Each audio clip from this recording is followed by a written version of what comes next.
daghan bang higayon nga gusto nang biyaan ang iyong bisyo tungod kay kini nahimo na ang perwisyo sa imong isikataw labi na sa iyong pamilya o sa imong kaugalingon.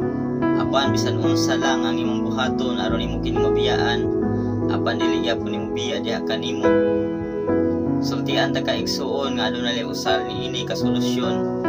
Ang imo lang buhaton, imong tuuhan ug imong dawaton ang gibuhat ni Kristo ngadto ibabaw sa krus. Ug matingala lang ka nga ang imong bisyo magahinay-hinay ug kawala ang tanan. Kaingon pa sa Biblia sa 2 Corinthians chapter 5 verse 17, if any man be in Christ, he is a new creature.